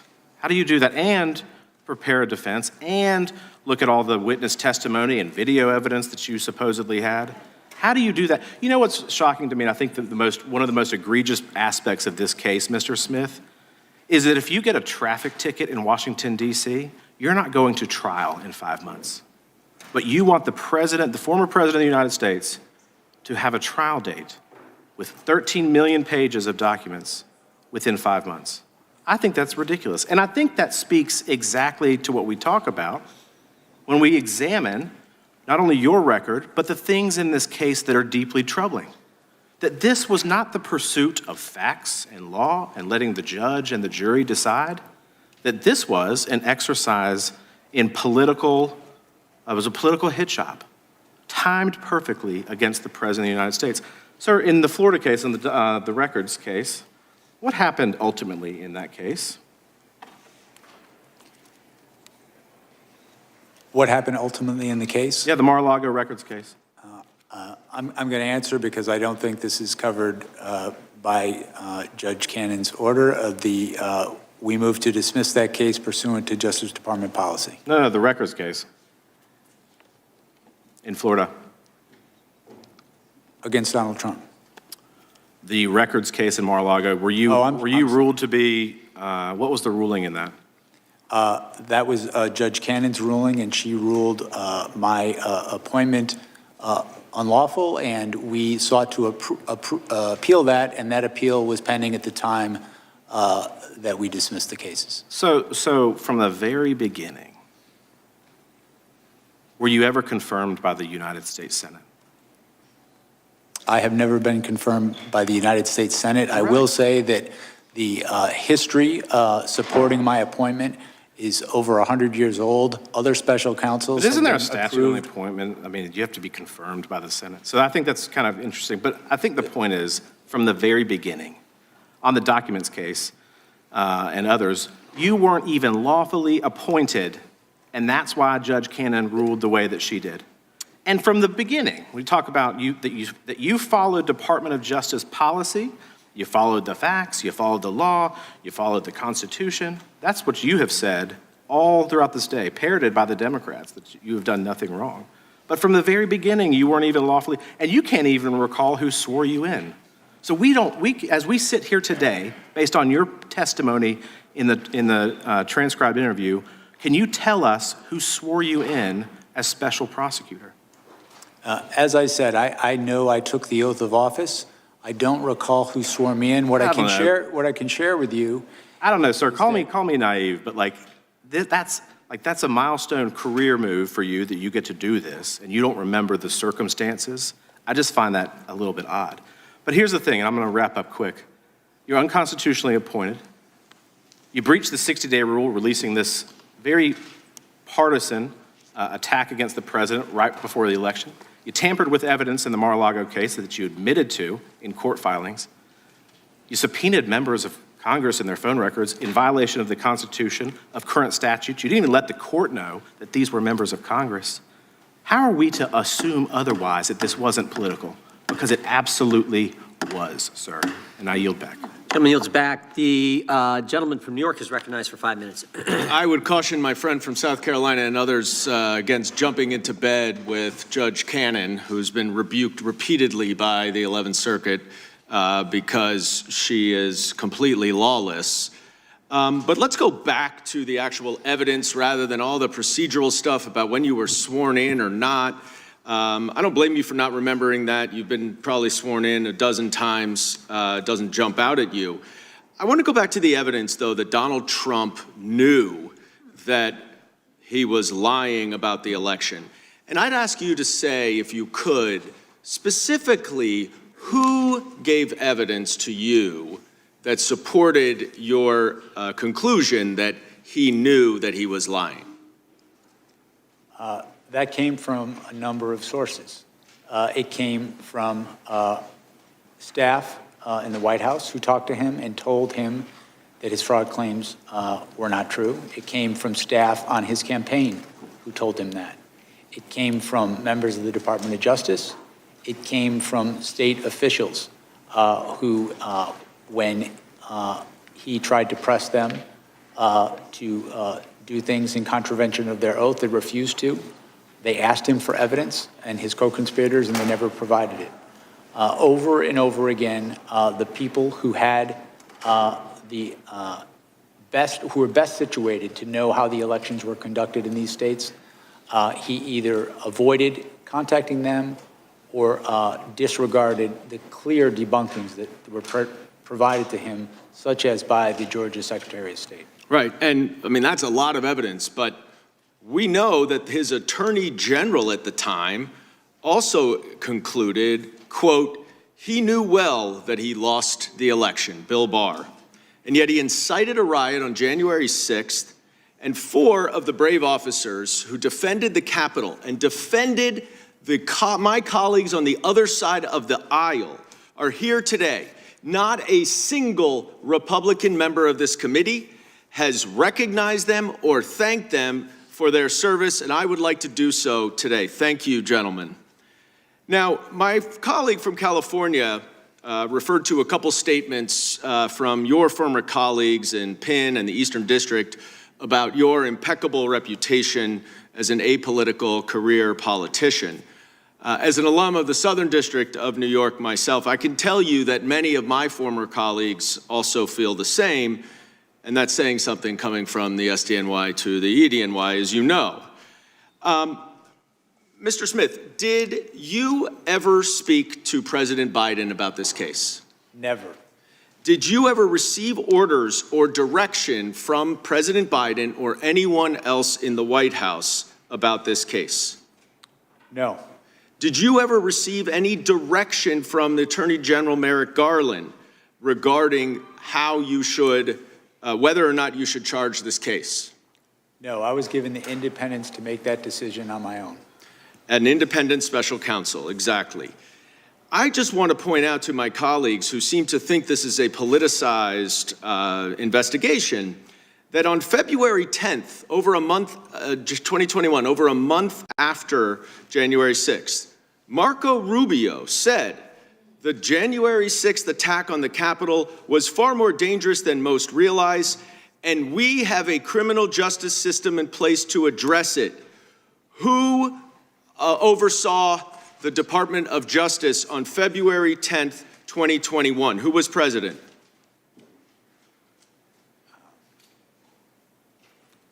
February 10th, 2021. That would be Joe Biden. So Marco Rubio wanted Joe Biden's Department of Justice to investigate Donald Trump and his January 6th insurrectionist. I want to ask you in my last few seconds, Mr. Smith, you're not the first special counsel to investigate Donald Trump. Special Counsel Mueller, also of impeccable integrity, concluded that the 2016 Trump campaign welcomed foreign interference from Russia and used it to help them. Donald Trump has made it a litmus test to be hired in this administration to say that the 2020 election was fraudulent, even though, as you have established, it was not. And now there are senior officials in this government who are responsible for protecting our elections, who are election deniers. Can you describe in a few seconds what your concerns are about the upcoming election based on your investigation and what we know today? I believe political litmus tests are not proper for career prosecutors. I think my experience over 30 years as a prosecutor in the Department of Justice is having people who are not guided by party allegiance, but guided by experience. That's how you can trust the criminal justice system. It's the same way with our election system. Gentleman's time has expired. Thank you. I yield back. Gentleman yields back. Gentleman from Wisconsin is recognized. Yeah. First of all, just a couple of comments. There are probably 10 people on this committee who have more conversations with 15 people on this committee who have more conversations with Donald Trump than myself. But anybody who says that Donald Trump thought he won that election, that is just plain not true. No way unless he's the best actor in the history of this building. We agree. Did Donald Trump believe? Order. Donald Trump did not believe he lost that election. He just did. No way. And I think on January 6th, I can't believe there were any congressmen here who didn't think Joe Biden was going to be sworn in as president. So it was a riot, but it wasn't a threat to the future of the republic. Okay, now we should have posted up here a document for you to look at. Here we are. Okay, this is something we received with regard to Arctic frost. It's a list of about 70 names. I don't know whether or not you're familiar with the document. I don't believe I'm familiar with this document. Okay. The document contains just about every person who was higher up in the Donald Trump campaign. There's a little more emphasis on here on people involved in Wisconsin, but you're not familiar with the document. I'm sorry, sir, what was your question? Would you know what was in this document? These names, you familiar with them at all?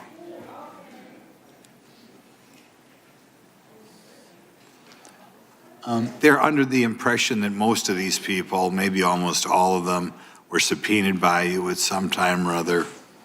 That helps you. Some of these names I am familiar with. Others I'm not familiar with, or I don't recall as I sit here now. Okay. We'll eventually submit another question for you on this later on. From the time you were appointed as special counsel to your resignation in January 2025, did you ever have contact with the January 6th Select Committee? I did not personally. When I became special counsel, I directed my deputy to ask the Select Committee to provide us whatever evidence they would provide us.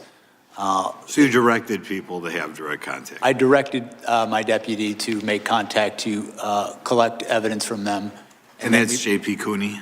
J.P. Cooney, my deputy, correct. Okay. Did you have any concern that the evidence collected by the Partisan Select Committee would be in any way tainted by politics? I apologize, sir. I just couldn't hear you because of the door. I'm sorry, we had people going through here. Did you have any concern that the evidence collected by the Partisan Select Committee would be in any way tainted by politics? I intended to conduct an independent investigation, and my goal was to collect the evidence, assess it, and consider it with all the other evidence we would collect, and make an independent determination in my investigation separate from that investigation. I'm going to go back and ask you something on that one before, because I think I know the answer. There's a person on that list by the name of Vicki McKenna who we believe did have her records subpoenaed. Are you familiar with that name at all? As I sit here right now, I am not familiar with that name. Okay, thank you. With regard to part of the documents that you received was with regard to Cassidy Hutchison, right? We requested that they give us everything they were willing to give us. As I sit here now, I don't recall if specifically her information was in there, but I'm not denying that it was. It may well have been. Okay, we'll go back. Your team issued subpoenas to various financial institutions, telecommunications providers, and conservative entities requesting communications between them and President Trump's campaign, right? We did issue subpoenas for various sorts of information, correct. Okay.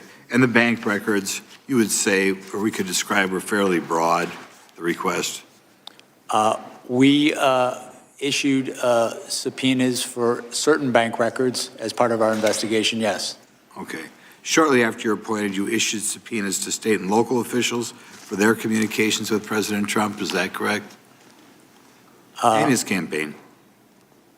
As I sit here now, I'm trying to recall specifically which officials, but I know we issued a number of subpoenas in our investigation to understand the communications between President Trump and various entities, including state officials. One final question. One quick final question. Yeah. Do you really believe that President Trump thinks he lost that election? Yes. Our investigation following the facts and the law determined that... No way, thank you, that's enough. I have a unanimous consent Gentleman request. from New York is recognized for unanimous consent. Actually, I have two. One is to article entitled, "With AG Bondi next to him, Trump says deranged Jack Smith must be investigated." And the other is a tweet from Marco Rubio. "There is nothing patriotic about what is occurring on Capitol Hill. This is third world style anti-American anarchy." Without objection. Gentlelady from Texas is recognized. Can I get an extra 33 seconds? You get your full 5 minutes. Well, okay, fine. It's curious because you've sat here all day, and thank you so much for showing up, because this was something that you wanted to do. The Republicans wanted to make sure that you were hid in a room with no cameras, because I was there. They didn't really want you out public because they were afraid of what you would say, which is that you could have proven your case because you are a career prosecutor who knows how to prosecute criminals. So just to be clear, today it seems like the Republicans have not really fought very much about whether or not Trump was guilty or not. In fact, their fight seems to be over whether or not you were authorized to prove their guilt. Do you recall a number of Republican members asking about whether or not your appointment was okay, even though we know that you've testified about the more than 100-year precedent that allowed for your appointment? I was asked questions about that today, and our position, as we filed in our appeal, is that there was strong support for my appointment, including Supreme Court precedent directly on point. Thank you so much. Additionally, everybody's been all gingerly here today, but I don't know why we're acting surprised that a man who had close to 90 allegations out of 4 different jurisdictions and ultimately ended up with 34 convictions after a jury was able to hear all the evidence would possibly be committing a criminal act on January 6th. In fact, considering the fact that we are now under the impression that he is violating people's due process rights, he is ignoring court orders, he's starting wars without congressional authority in contradiction to the Constitution. He's enriching himself to the tune of over $1.4 billion. He's shaking down electeds to draw maps that will help him stay in power because the Republicans don't understand that they swore an oath to the Constitution and that we are supposed to do checks and balances. He's also shaking down TV stations to get money. So why are we trying to pretend as if it is out of the realm for this particular man to commit the crime that he committed on January 6th, and frankly, the only reason he ran for president was to make sure that he would not be prosecuted, because I fully believe that you would have put him under the jail based on our long-form conversation that we had. But according to your special counsel report on page 137, it states the department's view that the Constitution prohibits the continued indictment and prosecution of a president is categorical and does not turn on the gravity of the crimes charged, the strength of the government's proof, or the merits of the prosecution. And that, quote, but for Mr. Trump's election and imminent return to the presidency, the office assessed that the admissible evidence was sufficient to obtain and sustain a conviction at trial. In other words, Donald Trump ran for president, like I said, so he wouldn't have to spend the rest of his life in prison. The chairman and other members of this committee have spent all day attacking you and trying to rewrite the history of January 6th. But Mr. Jim Jordan, the chairman, failed to mention how he was running around the Capitol terrified by the possibility that all those insurrectionists would harm him. In fact, on page 97 of the deposition transcript, you mentioned how Mark Meadows, the president's chief of staff, quote unquote, never saw Jim Jordan so scared. The chairman also failed to mention that he was in direct contact with the White House in the days leading up to and on January 6th, which is why his toll records were subpoenaed by your office. Let me be clear, because they're trying to act like this is Democrats on Republicans, and I guess you are a covert Democrat that knew that he was going to try to steal an election before he tried to steal that election, and so therefore you were somehow put into place. I mean, the conspiracy theories make your head spin, but nevertheless, were you going to subpoena the toll records of every single Republican simply because they were a Republican? No.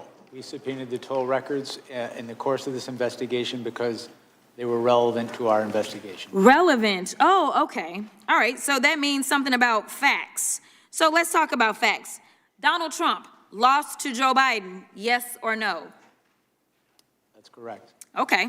In fact, 60 federal and state courts have found that there was no evidence of election fraud. Trump's own attorney general and vice president knew that he lost the election, but he still tried to steal the election by pressuring state officials, designing fake elector plans, nearly having Mike Pence hanged, and ultimately demanding that his supporters, quote, fight like hell, correct?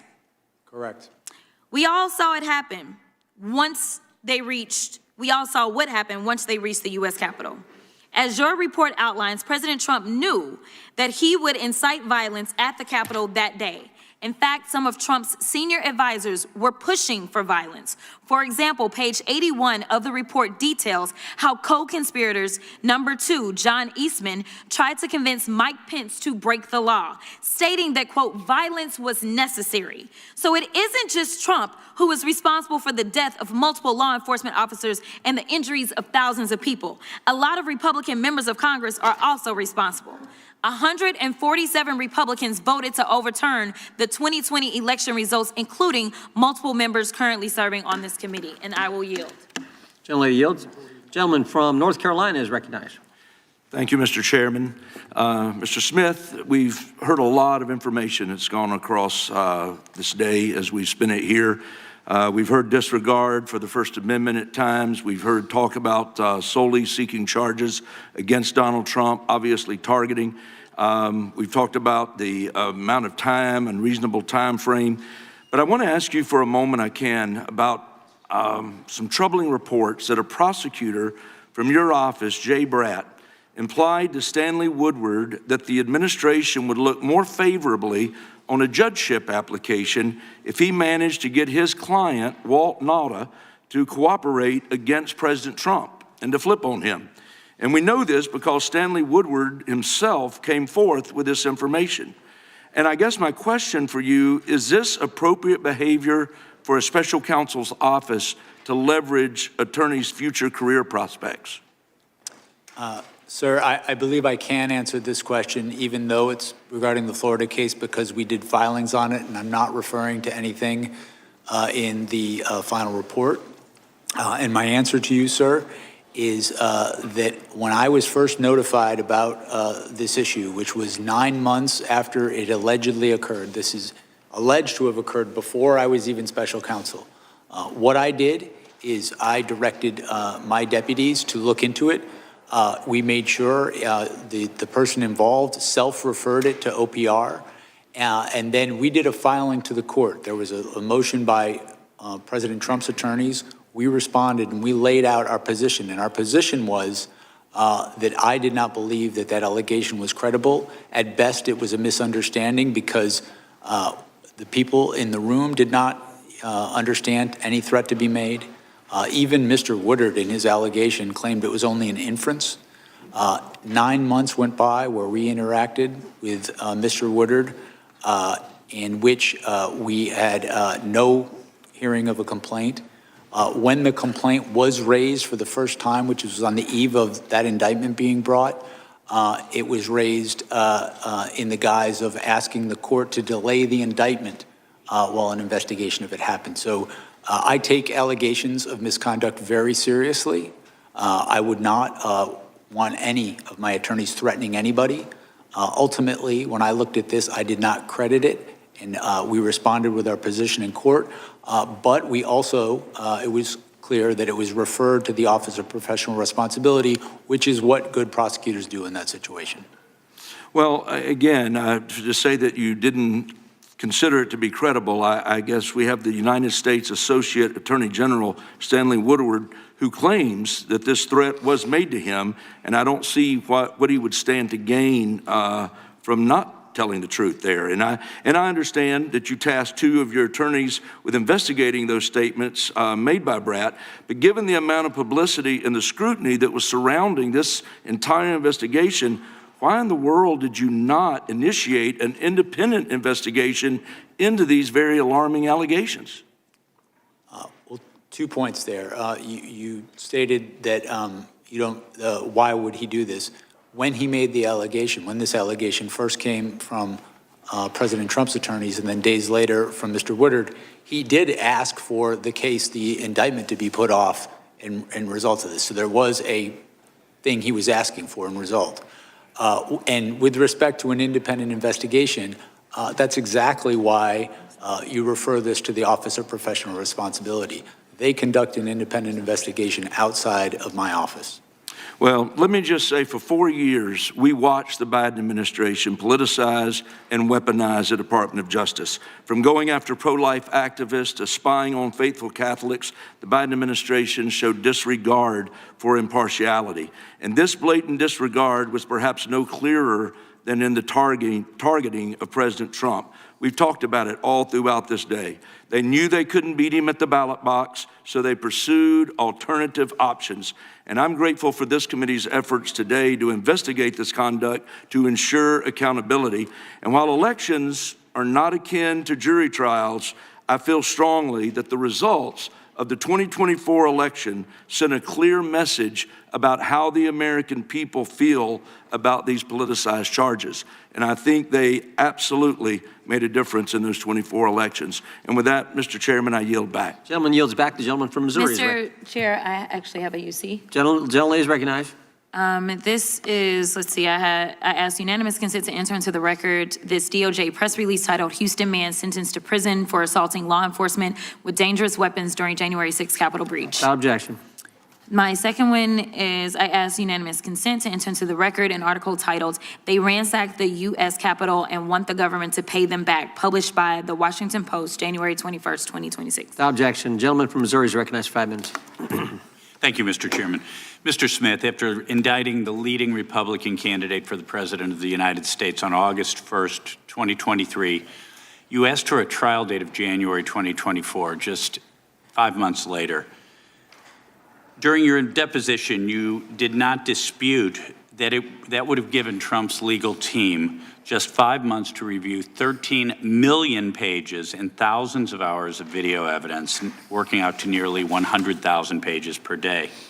Mr. Smith, you claimed that you acted independently of the upcoming presidential election, and yet you pushed for a trial date ahead of the election. Why such a rush to charge and try and pursue conviction on President Trump? I sought to move that case forward expeditiously because the public has a right to a speedy trial as well as a defendant. That is, there is Supreme Court precedent directly on point regarding that. I felt it was my duty to do that. I considered all options. I listened to But isn't the right to a speedy trial primarily a right of the defendant? I honestly, before your arguments, I've never heard of the idea that the prosecution has a right to speed up a trial and require the defense to review 100,000 pages a day in order to get a trial in before an election. I've never heard of such a thing. The Supreme Court, in at least, as I sit here now, 3 different cases, has stated pretty explicitly that the right to a speedy trial is the public's as well as the defendant's, and that you were trying to get President tried, convicted, and hopefully in prison before Election Day. I understand, Mr. Smith. I think it's very telling that during your deposition you could not articulate any evidence that President Trump instructed individuals to unlawfully enter the Capitol on January 6, 2021. You claim that President Trump was, quote, responsible for the events at the Capitol on January 6th, which was not charged in your indictment. How do you reconcile that with the position of the department in other GA6 related cases that President Trump wasn't responsible for the events at the Capitol that day? I'm not aware of the department taking a position that Donald Trump was not responsible. I think my recollection is the position that the department took in other cases is other defendants weren't not responsible themselves because of Donald Trump, that blaming him wasn't going to be a valid defense in their case. That's my recollection. So on January 6, 2021, President Trump tweeted, quote, "Please support our Capitol Police and law enforcement. They are truly on the side of the country. Stay peaceful!" exclamation point. This seems to show clearly that Trump urged his supporters at the Capitol to remain peaceful. Is that not right? It's incorrect. First off, that He didn't send that tweet? he sent that tweet, but he sent that tweet only after being harangued by people to send something to stop the violence at the Capitol. Okay, let's get the timeline straight then. At 1:55 p.m., there was a breach of the bike racks at the northeast perimeter. At 2:13, there were protesters breaching the Capitol, breaking into the Northwest Senate window and opening the doors. At 2:38, President Trump tweeted what I just quoted. That's 25 minutes between the Capitol building breach. Is 25 minutes, that's too slow? Would Trump have been guilty of insurrection if it were 15 minutes? Would it, 5 minutes? How quickly was he supposed to send that tweet to remain peaceful? My recollection, as set forth in the indictment, is the timeline of when the attack of the Capitol happened, including the tweet that endangered Vice President Mike Pence's life, was different than what you stated. So that tweet was after, of course, the riot had started. But President Trump also said, quote, "We've come to demand that Congress do the right thing and only count the electors who have been lawfully selected, lawfully selected. I know that everyone will soon be marching to the Capitol building to peacefully and patriotically make your voice heard." Peacefully and patriotically, is that an incitement of a riot? That is not. Okay, so in November 2016, Hillary Clinton disputed, she for years called President Trump an illegitimate president. He knows he stole the election as recently as September 2019. Had there been a riot around the 2016 presidential election, would Hillary Clinton be guilty of inciting insurrection? I'm not going to engage in hypotheticals. I will say that President Trump's conduct was without historical analog. Thank you, Mr. Chairman. I yield back. Gentleman yields Mr. back. Chair, may I The lady from Vermont. Mr. Chair, I ask a unanimous consent to enter into the record the first superseding indictment for Capitol rioter and oathkeeper Kelly Meggs, who brought weapons and armor with him to D.C. and wrote to a friend, "Trump said it's going to be wild, it's going to be wild. He wants us to make it wild." That's what he said. Okay. He's calling us to the Capitol and wants to make it wild. Sir, yes, sir, gentlemen, we're heading to D.C. to pack our shit. And, Mr. Chair, I have a unanimous consent request. I ask unanimous consent to enter into the record this superseding indictment filed the Department of Justice on August 27th, 2024, that outlines how Donald Trump, among other felonies, conspired to defraud the United States in his effort to fraudulently and violently overturn the results of the 2020 election that he lost. Without objection, the gentleman from Washington is recognized. Thank you, Mr. Chair. Well, 5 hours later, here we are. One of the benefits of being a freshman member of this committee with the least amount of seniority is you get the benefit of getting everybody else listen to them talk first. I want to start by saying that starting out, I was not real familiar with this issue. In fact, when the chairman of the committee told me we had Jack Smith coming in, my first response privately was, "Who's Jack Smith?" And I say that because my wife and I have 5 young children. We don't have cable television, and by the time we get them to bed, we're either watching Netflix or better yet, reading books. So when I came to this, I wanted to take a real honest look at what had happened. And I should also say that, a little about what I think happened on January 6th. I think, like most Americans, think Donald Trump was cruising to re-election in 2019 with the booming economy, and then COVID happened, George Floyd happened, a lot of things got changed. But I do think in those circumstances that Joe Biden won that election. I also think, like most Americans, that January 6th was a terrible attack. I think it was a terrible riot. I don't believe it was an insurrection determined to overthrow the government, but I think it was an abhorrent day for America. I also think, like most Americans, it was extremely unfortunate for this country that the January 6th committee was a partisan event, and there was not an ability to put folks from both sides of their choosing on that committee, so there could have been a full and honest debate for the American people. I think it was politically motivated, what Nancy Pelosi did with that committee. And so when I came to this issue with a fresh look, with those kind of my priors and what I got into, what I wanted to find was that in the goodness of the rule of law, that you as an investigator carried this out to the highest ideals, and it was not a politically motivated investigation. And I think a lot about that in the 250th anniversary of America. And I think about what the framers would have thought of this and the state of the rule of law, what makes America special, what checks and balances, what keeps us from being a banana republic. But what I was disappointed to find when I looked into this issue and how you conducted the investigation was that it was a politically motivated investigation determined to influence the election in 2024. And I say that, and the thing I cannot get around as I look into this is the timing that you fought for in when the court cases would be held. Now, to my understanding, the Department of Justice says you're not supposed to have politically motivated timing of a court case. But when I look at the timing that you pushed for and the jurisdictions between New York and Florida, and with all the other things that President Trump was engaged in, that looks very politically motivated to me, and I think to the American people as they take a look at this issue to try to influence the election. So that's where I come down after today's hearing, my own independent investigation, and your commentary. I sincerely hope that conclusion is incorrect, but that's the conclusion I come to. And I think when most people, if they look through this not through a partisan lens, I think they'll come to, they will not be able to get around the fact of how you timed these elections. I think that's really to the detriment of the American Republic and for where we sit today as a country.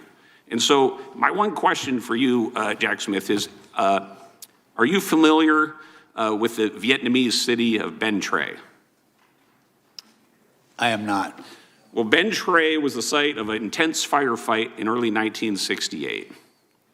And after that intense firefight that destroyed the town, a reporter from the Associated Press interviewed a U.S. major, and he said it became necessary to destroy the village in order to save it. Now, historians do not know what was the name of that U.S. major, but I think when they look back at your engagement with our democracy in this republic, they will remember your name. And when it comes to the rule of law that is the foundation of this country, they will remember someone who helped destroy the rule of law. And with that, Mr. President, Mr. Chairman, I yield back. Gentleman yields back. Ranking member is recognized for. Oh, I was wondering whether you would yield for a question. I will defer on that. I'll just yield to the chairman. Gentleman yields back. I think the gentleman. Yeah, then I've just got one UC request, Mr. Chair. Go to you, and then I think the gentleman from Wisconsin has a request. Okay, this is from Politico, October 20th, 2023. Kenneth Chesbrough, an architect of Trump's fake elector scheme, pleads guilty to the offense in Georgia. Without objection. Gentleman from Wisconsin, recognized. I just have to clarify something I said. Yep. I've talked to Donald Trump over a period of time. Donald Trump is 100% certain he won that election. There is 0% chance that he believes he lost. And I say that based on private conversations, which just, boom. So okay. I want to clarify that. Noted for the record. We appreciate that. This concludes today's hearing. We thank you. Mr. Chairman, for me, I just have one final question for you. That it begins really just as a point of order. Okay. As you know, a point of order, or is it a point of order or a question? It's a point of order leading to a question. If Wow, that's all right. that's innovative. Okay, so it's I don't think that's an order, but because I'm such a nice guy, well, I I'm going appreciate to let that. you state it's whatever you're straightforward and stating. it's in good faith. Okay, Look, in good faith. Because of nothing you've done and nothing that I've done, Jack Smith has not been able to answer the vast majority of questions about what's in volume 2 of his special counsel report relating to the stolen documents. Now, it's been said that the judicial order that Eileen Cannon imposed will be lifted in February. And so I guess my point of order is, do we intend to bring him back so he can answer questions about volume 2 and about the stolen documents case? We'll take it under advisement. Okay, well then, we're going to see what the court decides to do, frankly. I got you. Well, then in that event, I've got the signatures of every member on our side who are writing to notify you of our intent to call him to testify in continuation of this hearing to answer all of the unanswered questions about the second half of his that work. will certainly factor in tremendously when we make our decision. Okay, because we have a right on the minority day to have a witness, and we will exercise that right. You're going to call him back again? Yes. Wow, okay. So, We'll see. yeah, okay. I'm citing Rule 11, Clause 2J. We look forward to seeing the letter, and we'll find out. Thank you. We'll take it all under advisement, as we said. That concludes today's hearing. We thank the witness for appearing before the committee today. Without objection, all members will have 5 legislative days to submit additional written questions for the witness or additional materials for the record. Without objection, the hearing is adjourned. Awesome. Here's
President Trump has reacted to Jack Smith's appearance before the House Judiciary Committee as it looks into the investigation by the former special counsel into the president involving the January 6th attack on the U.S. Capitol and the president's handling of classified documents.